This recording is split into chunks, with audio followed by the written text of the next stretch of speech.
Magandang umaga mga bata. Magandang umaga rin po. Maaari ko bang tawagan si Irene para pangunahan ng ating panalangin sa araw na ito? Amen. Amen. Okay, bago kayo mo po, siguraduhin muna walang kalat sa ilalim ng inyong upuan. Ayusin ang inyong upuan. Okay, maupo na kayo. Ngayon, ating alamin kung sino ba, kung may lumibad ba sa klase ngayong araw. Kapag tinawag ang inyong pangalan, sabihin nyo ang inyong paboritong subject ngayon. Kayo ay sa kaapat na gaitang. Naintindihan ba? Oo. John Paul, Irene, English. Madonna. Math. Okay. Dahil dyan, ikinagagal ako na walang lumibad ngayon sa klase. Nagpapakita lamang ito na handang-handa na kayong matuto ngayong araw. Pero bago yan, meron akong ihanda ang mga alituntunin para sa ating talakayan ngayong araw. Para mapanatili natin ang maganda at maayos na pagtatalakay ngayong araw. Maaari niyo bang basahin ang unang bilang? Huwag maingay. Pangalawa. Makinig ng mabuti. Pangatlo. Taas ang kamay kung sasagot. At pang-apat. Upo ng maayos. Okay, maraming salamat. Magaling na kayo magbasa ngayon. At ngayon naman, bago tayo dumako sa ating bagong paksa, gusto kong malaman kung meron pa ba kayong natatandaan or kung natatandaan niyo pa ba yung ating nakaraang talakayan. Sino yung pwede magbigay ng mga konting idea pa patungkol sa ating tinalakay kahapon? O Irene? Teacher, ang pinalaki natin kahapon ay patungkol sa ipapakita ang mabuting pag-uugali bilang kasabi. Okay, tama yun.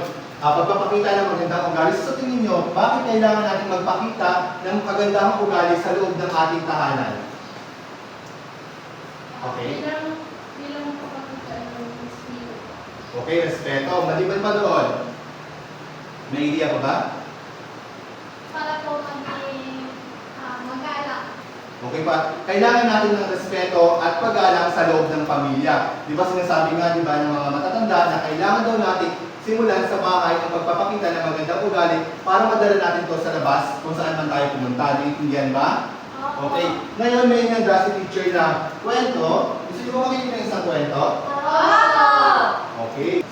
Nalaman doon ni Livio at Tina yung nangyari or yung paghihirap ng kanilang mga magulang. So ano yung prinisentan nila para maging magaan yung kanilang pang-araw-araw na buhay? Ano yung ginawa ng dalawang bata? Dahil may natutunan din ba sila sa eskwela? Ano yung prinisentan nila sa kanilang magulang? Sila naman mag-alaga. Okay, sila na din mag-alaga dahil Natutunan nila sa school. natutunan nila sa school yung tamang pag-aalaga ng matatanda. Okay. May natutunan ba kayo sa ating kwento? Okay, ngayon naman, dadako tayo sa ating panibagong paksa. Bago yun, nais ko lamang basahin natin ang ating mga layunin para sa pagtatapos or para sa kabuuan ng ating paksa ngayong araw. Maaari ba basahin ito dyan, Paul? Nag-iisa-isa ang mga gawain na makakatulong sa pangangalaga sa iba pang kadapat ng pamilya. Okay, pangalawa, Irene. Nahihiya si Irene. Si Madonna na lang. Na isa sa gawa ang pagtulong ng may paghihingan at paggalang. Pangatlo, Na ipapamalas ang pag-unawa sa materyang konsepto ng buhay, pantahanan at ang matutulong ito sa pag-unlad sa sariling okay. Nice. Sana ma-achieve natin lahat ng mga layunin na yan bago matapos ang ating aralin ngayong araw. So, dadako na tayo sa ating bagong paksa. Ito ay pinamagatang Pag-aalaga ng matanda at iba pang kasabi ng pamilya. So ngayong umaga, malalaman natin kung ano ba yung mga dapat or mga karapat-dapat na gawin sa pag-aalaga ng matatanda at iba pang kasapi ng pamilya. Ano nakikita niyo sa litrato? Pamilya, di ba? Buong pamilya sila, yung lolo, lola, nanay at ang mga bata sa loob ng pamilya. Ngayon naman, una natin alamin ang wastong paraan ng pag-aalaga sa matanda. Una is, Panatili malinis sa liwanag sa oxygen. tingin nyo, bakit kailangan natin malinis mapanatili ang malinis at maliwalas ng silid sa pag-aalaga ng mga matatanda. Ayun. Para sa teacher, mas pag-iwalay po yung pasyente. Kasi po pag madumi po yung kwarto, mas madami.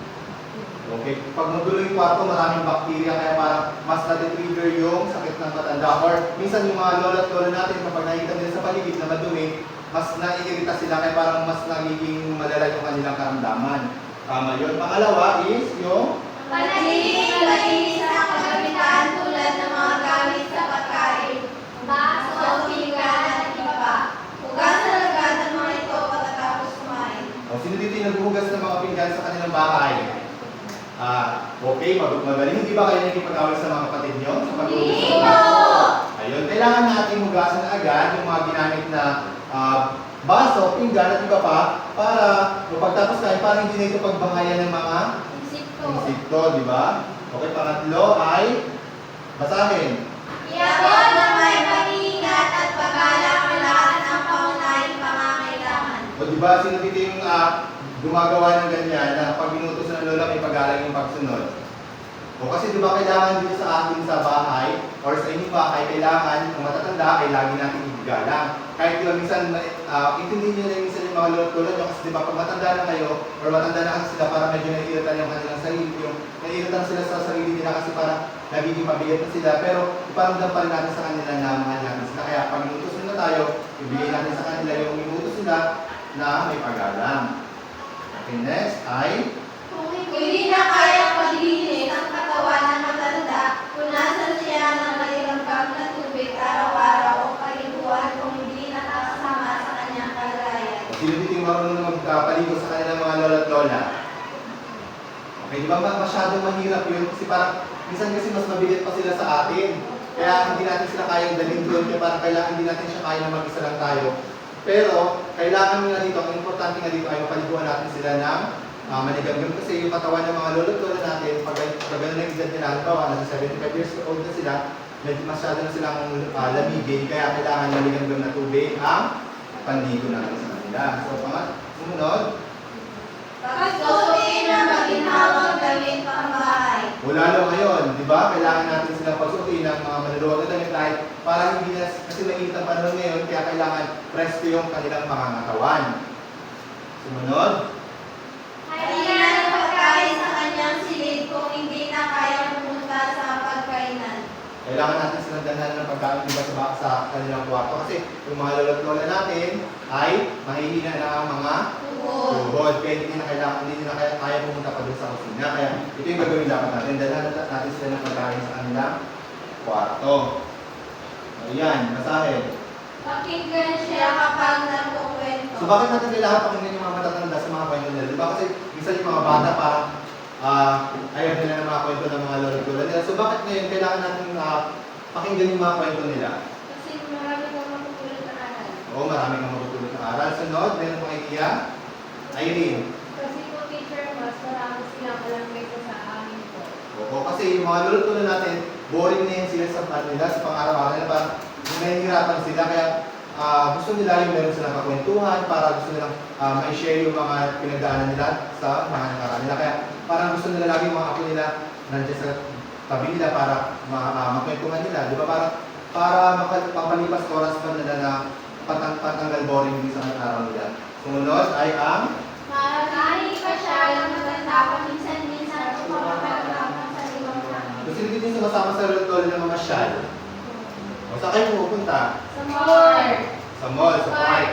Okay, samahan yung mga lolo't lola natin para hindi sila masyadong maboring sa loob ng bahay. Kasi pag matatanda, sa loob lang ng bahay, yes, mas kasi mas manghihina. Kasi iisipin nila na parang wala silang kasama, boring din yung buhay nila, kaya ganun samahan natin sila na maglakad-lakad.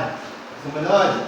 Dalawin sa kanyang silid na madalas kung hindi na niya kayang lumabas. So, diba, ganun. Katulad ng pagdadala natin ng pagkain sa kwarto, isama na rin natin na yung pagpapunto sa kanya dahil parang ito na rin, parang isa na siya pagdala natin sa kwarto niya, sa pagdapit natin ng pagkain. Para, para medyo gumaan-gaan yung kanyang pakiramdam, yung mga matatanda. So, yun natapos natin yung mga paraan sa pag-aalaga ng matatanda. So, Ngayon, bakit ba kailangan natin alamin yung bakit ba natin kailangan alamin yung pagkatamang pag-aalaga sa mga matatanda? Bakit kailangan natin pag-aralan dito sa eskwelahan? Tamang pag-aalaga sa matatanda. Teacher, para po ako nagtatag na ating mga magulang na isagawa natin po ang mga Bilang anak, kailangan importante na malaman natin kung ano ba yung tamang pag-aalaga sa matatanda. Kasi sa pamamagitan nun, pag matanda ng ating mga magulang, tayo na mismo, hindi na tayo kukuha ng iba pang tao na mag-aalaga sa kanila, tayo na mismo yung gagawa ng para sa kanila para mas maprotektahan natin yung ating mga magulang. So ngayon naman ay awas ng pag-aalaga ng may sakit sa nakasapi ng pamilya. Basahin na una. Panatilihin maliwalas ang silid ng may sakit. Okay, kailangan natin panatilihin ang Maliwalas. aliwalas. Katulad din sa pag-aalaga ng matanda, kailangan palaging maaliwalas ang silid. Pangalawa, Ilagay sa kanya ang silid ang pamayanan ng mga kailangan at iba pang mahalagang gamit. okay, kailangan nandyan lang sa kwarto niya kasi minsan, pag may mga malulubang sakit kasi, di ba, katulad ng gano'n, hindi nakakahawang sakit. Pero pag sa pamilya naman natin, alam naman natin kung paano yun ma-survive. So, para naman hindi masyadong, minsan kasi yung mga sakit na kaya nila na pinapasok-pasukan sila sa kwarto, kaya ilagay na natin yung mga gamot sa gilid, kung ano pa yung mga dapat nilang gagamitin. Tubig, pagkain, ganyan, dalhin natin sa kwarto niya. Sumunod, Ipaskir sa lantad na lugar ang schedule ng pagkakain ng gamot para sa kalaman ng iba pang mga okay, di ba? Kailangan sa lahat ng kasambahay, alam agad nila or may idea sila kung ano ba, kung anong oras ba, or kung ano ba yung dapat na gamot na ibibigay doon sa pamilya may karamdaman. Di ba? Dapat yun kasi kahit ikaw naman, bata ka pa lang, dapat alam mo na, di ba nasa ika-apat na baitan kayo, alam mo na dapat kung paano ba, ngayong araw, kung ano bang papainin mo ng gamot sa, sa nanay na may sakit, at least ikaw mismo, bata ka pa lang, alam mo na agad kung paano yung tagaan ng may sakit. So, sumunod, Panatiling malinis ang pagamitan ng may sakit tulad ng baso, tsara, at ng gamot. okay, katulad kanina sa mga lola't-lola natin, kailangan palaging malinis ang mga gagamitin nila, baso, kutsara, at plato para hindi tayo hawa ng mga sakit. Kasi minsan yung mga bakterya din sa mga hindi nugasan ng mga baso at plato. Sumunod, Gawing maginhawa ang silid ng may sakit. Wala. Salta. Ang haligang lang na tubig araw-araw. Palibuan kung hindi makakasama. kung pwede naman siya kung ano yun naman na hindi masyado makakasama, kung sa tingin niya hindi naman makakasama sa kanyang paliguan ngayong araw, paliguan natin siya para yung katawan niya ay maging ma-presko. Kaya mas maganda rin sa tao mo sa itong fresh lang yung pakiramdam. Sumunod, basahin na sabay-sabay. Pagsuotin ng maluwag ng maginhawang damit pang bahay. Okay, katulad din yung kanina na kailangan ay fresh na damit or maluwag na damit ang pagpasukan sa kanila. Sumunod, Bibigyan ng sapat na panahon na makapagpahinga ang may sakit. ayan, kailangan pag may mga sakit may sakit ng mga isa sa pamilya natin, huwag natin siyang stressin, huwag natin utusan, kailangan makahinga siya sa kwarto para mas makabilis sa kanyang pagaling. Ito naman, sa huling ayan, basahin sabay-sabay. Sikapin makapagsibilyo ng ngipin araw-araw. Okay, kailangan proper hygiene pa rin, kahit may sakit, kailangan sikapin pa natin siya makaligo at sipilyo para naman magpanatili pa natin para yung mga bakterya sa katawan ng pasyente ay natanggal. Okay, ito yung sa huling talakay natin ay ang Kung gumagamit ng wastong pag-aalaga sa basahin sabay-sabay. So, pag-aalaga sa mga kababatang kapatid. Okay, sino din may kapatid sa bahay? So, kailangan mag-focus tayo dito para mas mapaayos po natin yung pag-aalaga sa ating mga kapatid sa bahay. So, basahin natin itong unang tamang pag-aalaga sa mga kabatang kapatid. paliguan ng bata sa tamang oras tuwing umaga, lagyan ng football pagkatapos maligo. Okay, kailangan paliguan natin yung mga bata kasi katulad yung matatanda, mainit yung lagi yung katawan nila para kailangan para hindi magkaroon ng rashes yung kanilang katawan, paliguan natin sila palagi. Sumunod. Huwag kaya matuyuan ng pawis ang bata, agad daligan ang kanyang dali ng maginhawa. Maluwag at madaling isuot kung basa ng pawis, kaya ilagay ang pag-ibig ko ang kanyang likod. Diba? Sa lola at lolo, sa mga may sakit, at sa sanggol, at sa atin man, kailangan palaging maluwag yung damit. Lalo pa yung tag-init, kailangan prestoran yung pakiramdam natin kasi para hindi tayo ma-heat stroke. Sumunod. Sundin ang tamang oras sa magbibigay ng pagkain. Okay, Okay, di ba lahat naman tayo ay kailangan sa tamang oras ang Pagkain. okay para maiwasan natin yung sakit. Sumunod. Pinili ng pagkain ibibigay sa bata. Ang masyadong matatamis at may artificial na kulay ay nilagay sa kanila. Okay, kailangan daw ng bata pa yung mga kapatid natin or anak, maging anak nyo, kailangan pakainin natin sila ng mga gulay. Kasi pag ang isang bata, ang isang sanggol, pinakain natin ng matatamis agad, kapag nakatikim niya ng lasa ng gulay, ang isipin agad nila sa gulay, ang isipin agad nila, yung matatamis lang na pagkain yung masarap. So pag pinakain natin sila ng gulay, nakatikim sila ng mapait, ayaw nila kainin kasi sa isip nila nakaset nila na pangit yung mga mapait na lasa, matatamis lang yun. Kaya kailangan mga masustansyang gulay ay pakain natin sa gulay. Okay? Sunod. Iyaking malinis ang dalawang ibibigay sa bata. Walang maliit na piyes sa hindi malusin na maaaring makasakit. Okay, di ba? Kailangan ay ingat tayo sa mga pinapalaro natin sa ating mga kapatid para hindi sila madisgrasya. Kasi minsan yung mga kapatid na bibigyan ng laruan yung bata, yung kapatid nila na maliliit na laruan, kinakain yung mga bata kasi ang mga bata ay curious sila sa nangyayari sa mundo. Kaya di ba nakita niyo yung mga bata, yung mga sanggol? Parang lahat ng mga hawakan nila, kinakagat nila kasi gusto nilang lasahan lahat ng mga nakikita nila, lahat ng mga bagay na nakikita nila, gusto nila yung malasahan. Kaya kailangan nag-ingat tayo sa mga pagbibigay sa kanila ng mga gagamitin nila or lalaroan nila. Okay? Sumunod. Hugasan ang mabuti ang kamay pagkatapos maglaro. O kailangan sa pagtapos ng paglalaro nila, kailangan natin hugasan ang kanilang mga kamay para naman makaiwas tayo sa sakit. Okay, ito yung last na was ng pag-aalaga ng sa nakakabatang kapatid. Basahin sabay-sabay. Lagyan ng lambo upang huwag siya nagkulang ng lamukan ng pang insekto. Okay, yan yung last na paraan sa pag-aalaga ng ating ng mga kasapi ng pamilya, lalo-lalo na sa mga tatanda. So may mga katanungan ba kayo tungkol dun sa ating nilalaki ngayong araw? Okay, ako'y nagagalak sapagkat inyong naintindihan ang ating talakayin tinalakay ngayong araw. So, meron akong hinihanda gawain dito. Gusto kong malaman lalo kung mas naintindihan niyo ba yung ating paksa ngayong araw. Basahin na natin sabay-sabay ang panuto. Una ng salita ng bawat tao. Sandali lang, sabay-sabay. Una ng salita ng bawat tao upang mabuo ang iwan ng mga pangungusap. Tingnan ang pagmamahal ng mga letra at pagkabot sa pangungusap na siyang bariyan sa iyong kaloro. Okay, sinunod. Okay, lahat ng mga sagot dito ay nakuha natin sa ating mga tinalakay ngayong araw. So dahil naman doon ay napatunayan ko na yung naintindihan ng ating tinalakay ngayong araw, kaya may inihanda akong pangkatang gawain. Nakatiin ko kayo sa dalawang pangkat. Itong line na to ay unang pangkat at ito naman ay pangalawang pangkat. Bago natin gawin ang ating pangkatang gawain, nais ko muna sa inyong ipakita ang ating pamantayan sa ating pangkatang gawain. Maaari ko bang basahin sabay-sabay ang una? Nagawa ng maayos at may pagtutulungan sa gawain. Nagawa ng maayos ang gawain, ngunit walang pagtutulungan. Hindi nagawa ang gawain at walang pagtutulungan. Okay, hindi na ba ang ating pamantayan? Opo. Magbibigyan ko lamang kayo ng 5 minuto para gawin ang inyong gawain. Tapos na ba? Opo. Okay, magaling. Lahat ng grupo ay nakakuha ng mataas na score sa inyong pangkatang gawain ngayon. Dahil dyan, maaari mo bang ipasa yung inyong activity? Maraming salamat. Okay, ngayon gusto ko tanungin sa inyo, bakit kailangan natin malaman yung mga paraan kung paano mag-alaga ng sanggol or kapatid natin na kabata? Bakit kailangan natin pag-aralan yun dito? Teacher, ang sa ganito kapag magkaroon po ng script yung isang kapatid na tayo magagawa po natin at mapangalagaan. Okay, tama.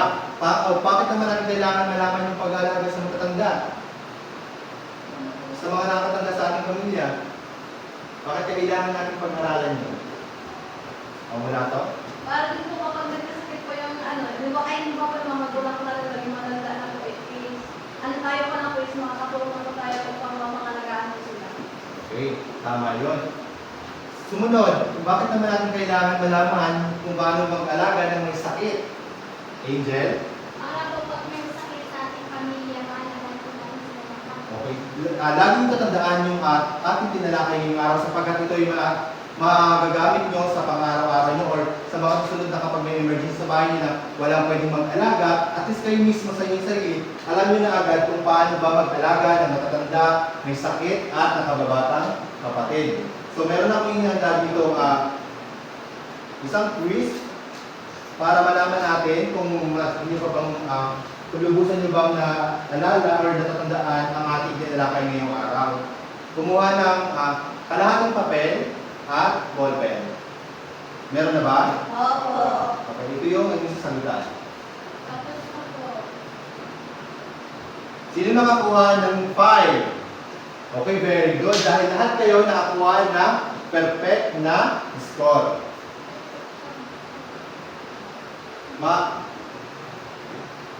Okay, dyan nagtatapos ang ating talakayan ngayong araw. Hindi ko na kayo bigyan ng gawaing bahay sapagkat nakikita ko naman na mas lubos nyo nang naiintindihan ang ating tinalakay ngayong araw. So, inaanyahan ko lahat na tumayo. Goodbye, class! Goodbye!